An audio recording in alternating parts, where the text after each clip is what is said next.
Hello, welcome to your journey into the media world. Wow, full time, Aston Villa 1, Brighton 2, a thriller at the Villa. I'm delighted to say that I'm joined by Birmingham musician Reuben James. Reuben, your initial reaction to that? I can't even speak. Jude, how you doing, man? I'm I baffled. don't know, late drama. I'm baffled. I don't know what was going on with that penalty at the end. Yeah, I Absolutely know. shocked at that. I know. Well, I mean, I don't know. VAR again strikes again.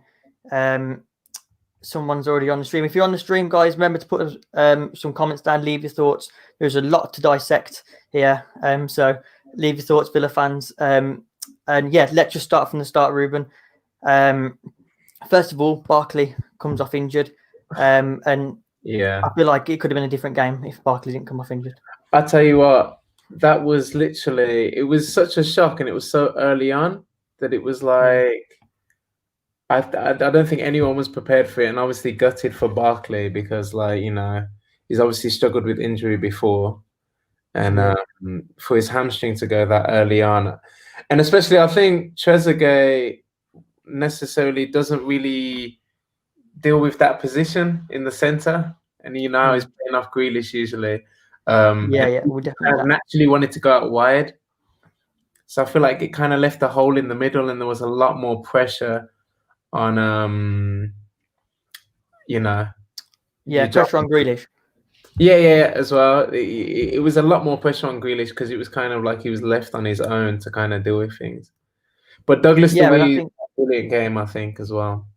Yeah, Doug had, but I'm surprised as well because obviously he's been on international break, and obviously not long come back from Brazil. So yeah, I thought he was central to everything in that midfield, like you say. I thought the first half we could have put the game to bed easily. So many chances. I know. However, Lamptey, I mean, he tore us apart for majority of the game, apart from his sending off. The first goal is a prime example of you push all your men forward in the modern game, and the team just gets you on the counter attack. What is your assessment of that goal? I mean, it was classic, wasn't it? I mean, Lamptey was tearing us to pieces. I mean, he's a small lad for the Premier League, but the pace he has, like, he was causing everybody trouble. No one knew how to deal with him. He was nicking the ball off everyone, and he was getting first to everything. But credit to Brighton because Welbeck, that one-on-one, he had a lot of players coming in behind him, and Martinez, who I think personally was the best player for Villa today. He had a cracker. But yeah, I mean, to be fair, Welbeck took it really well. That was a decent finish. Yeah, I'm interested just from a neutral point of view, what we can see from Welbeck. And then for the rest of the half, I thought, yes, there were times where Brighton got us on the counter attack, and I thought, I don't know what your thoughts on this, but I thought a few stray passes from John McGinn. Yeah, John McGinn, he didn't look at his best today. There was a few sloppy ones. Grealish had a little scary moment as well, trying to backheel it in a dangerous area. That nearly cost us. And I think it just looked a bit sloppy at the back today. We looked a bit lethargic. And no one. I mean, to be fair, I feel like Trezeguet, if we were marking him out of like effort and like desire, he's like the best. He's always an 8 out of 10 for that for me. No, he was like 12 out of 10 today. But I mean, some of those chances he had, like, you can't keep the ball down, can he? It's like it's sky high. It's like he was on the rugby field. Like, Jesus Christ. Yeah, I mean, let's talk about a few of those chances in the first half because, as we've said, it could have easily been put to bed in the first half. Trezeguet chance, I mean, he just couldn't get over it. He had a few. I mean, to be fair to him, he had some absolutely world-class touches. And he was playing some really silky champagne football on the edges, little flicks. And he shows moments of class throughout the game, but in that final third, sometimes he just gets a bit excited and hits it as hard as he can, and it's like he just needs to get his head over it and just try and at least hit the target. We need to be hitting the target, like, minimum, I know, yeah. There's another chance as well, halfway through the first half. I think it was Watkins with the header, but then you had a strange save from the goalkeeper from here. Brighton keeper cleared one off the line that had gone in. I can't remember who that was. I think it was Watkins, wasn't it? Was it? Yeah, I think so. Well, I think Watkins had an opportunity to challenge for it. I'm not sure who headed it over. But yeah, that was, I was on the edge of my seat. To be honest, from a neutral's point of view, killer game, like brilliant game. I know, end to end, wasn't it? Yeah, and it was so exciting. And back to that penalty, like I can't believe like where they're going with these rules, like the amount of penalties that have been given this season, and to not give that like clear contact. I know, it's crazy, and you see it in. Well, first of all, the referee initially gives it as a stonewall penalty. Then you see it on the replay, and Trezeguet, he clearly catches Trezeguet, and if you give that anywhere else on the pitch, it's a foul. Yes, he gets a touch on the ball, but it's a follow through that obviously gets a penalty in the first place. So I can't understand why the referee is. It's like he's gone the opposite way to all of the other penalties that have been given this season. Like every single penalty that's been given this season has been soft, and everyone knows that if there's contact, it's a pen, it's a stonewall pen, and everyone's been complaining about it all season. Managers, players, pundits, fans, everyone hates it, and then all of a sudden it happens to Villa. I know. And we're up shit streak without a paddle. Do you know what I mean? I know, it's just crazy, and it's those games in a season. If luckily Villa have done very well this season so far, and it's a. Well, I mean, what would you call this result, Reuben? Where does this leave us? I think it leaves. I mean, carry on. Sorry. I'd say it's a brilliant performance, and again, we've only had two bad halves of football, in my opinion, this season. Yeah. To be fair, I mean, second half, the last 25 minutes, it was all Villa. It was literally Brighton were hanging on for their lives, and it was just attack. It was getting a bit desperate, but like I say, thank God we got Martinez between the posts. Otherwise, they could have nicked a few more. I know, yeah. I mean, in the second half, obviously, our first goal. We'll go back to our first goal. Villa picked up from where they left off in the first half. Very quick off the mark. Traore with a quick curling ball in, and Konza with a bullet header. And I wish we had more of them, and I wish if Barkley was on the pitch, we could have had a variety of free kick takers, because I felt like there was too much pressure on Traore. Definitely. Traore, like, I mean, he's got a decent left foot on him. I think it kind of got a bit predictable. Like, I think he hasn't had that much game time, so when the ball came to him out on the wide right, it was a bit predictable that he was going to cut into his left foot. So we didn't have that option of just whipping balls in from a right-footed player, which kind of. But I mean, he had that assist from the free kick, and he was putting in decent corners, so he added a different dimension to our game, definitely. But with regards to the link-ups, the 1-2s, the tiki-taka that Grealish has been getting into. No, I thought he was brilliant as well in the central. I was questioning it at the time. Obviously, at the start of the game when Traore was coming, I'm like, well, what's we going to do here? But I think actually done us good. Yeah, he showed up for us. I think it was just a different dimension, and I don't think we were. I mean, we used to him coming on about 70 minutes, and it's 75 minutes, just a fresh pair of legs. But he did all right. But yeah, Konsa, great finish. So I'm really joking. It's okay. Great finish by Konsa.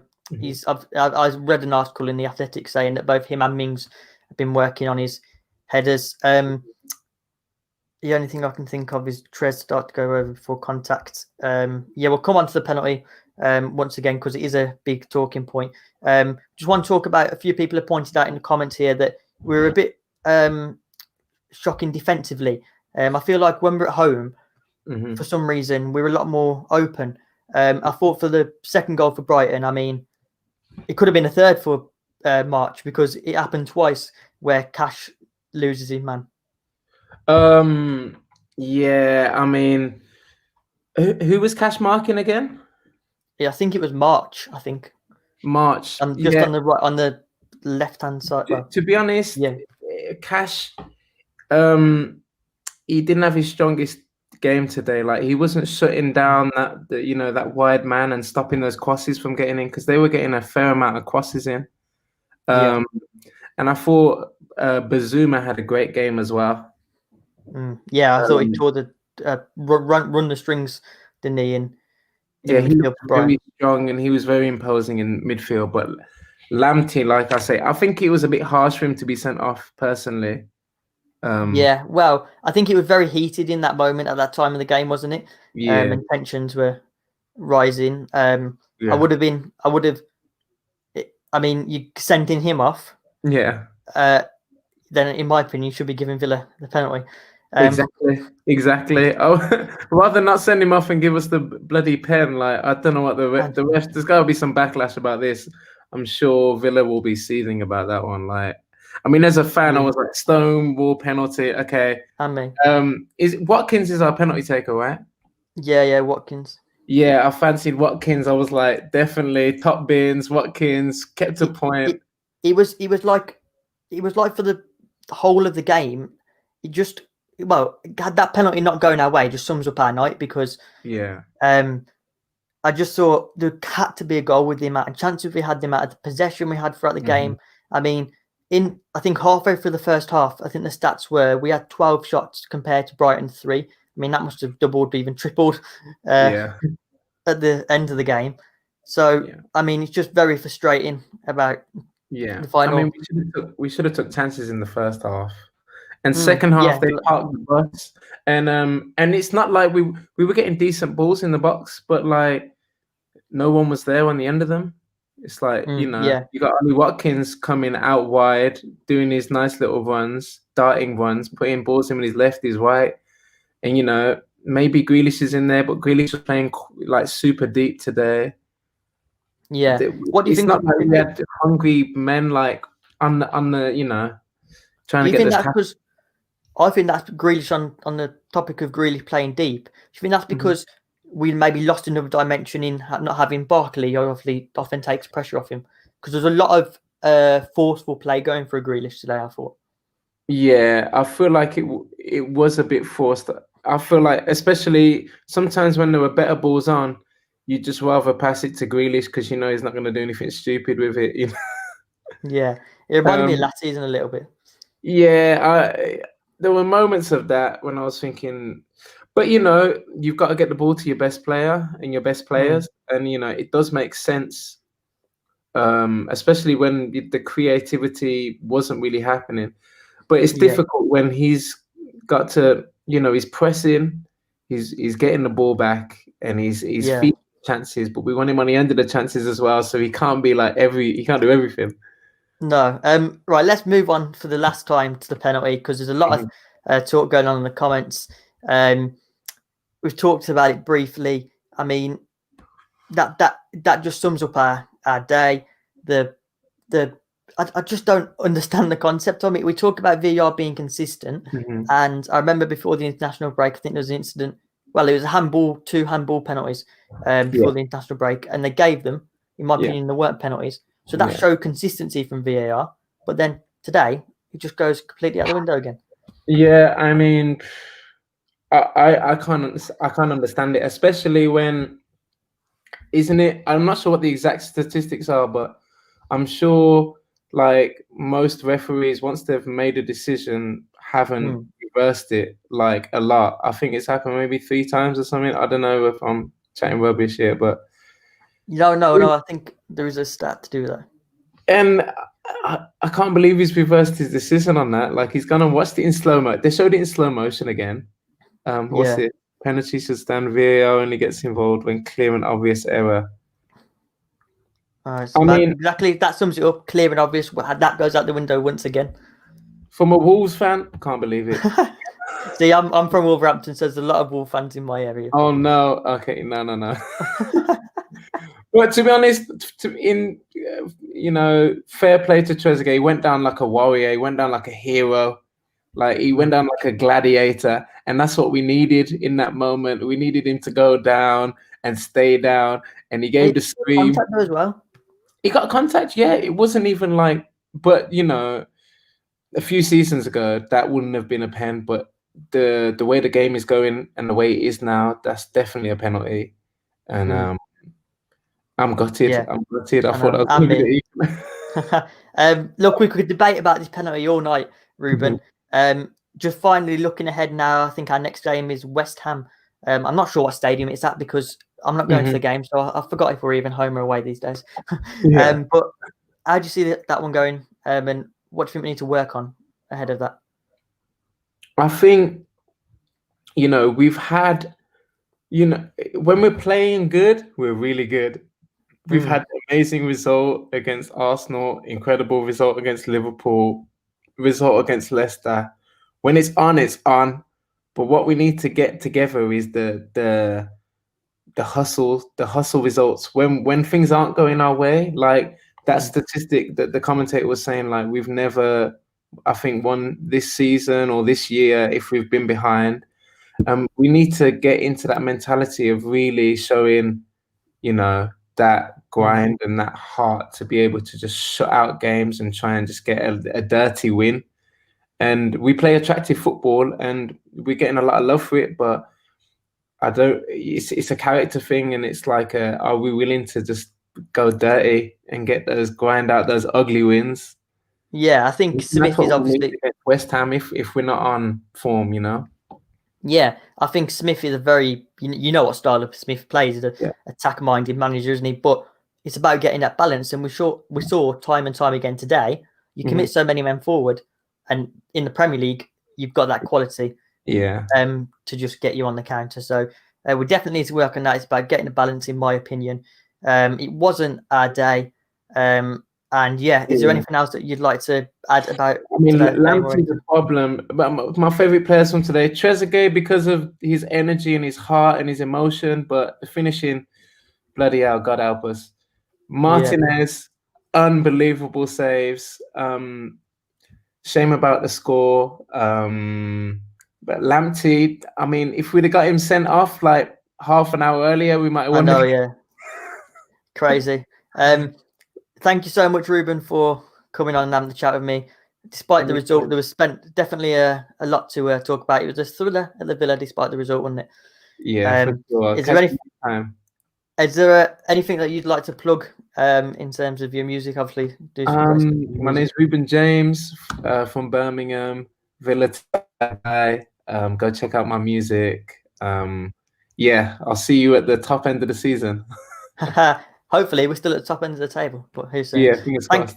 Thanks so much, Reuben, for coming on and having the chat with me. Make sure you go and check out his music. He does brilliant stuff. Hopefully, you'll see me in the next couple of weeks. Until next time, goodbye and up the Villa. Ta-ra, Beb.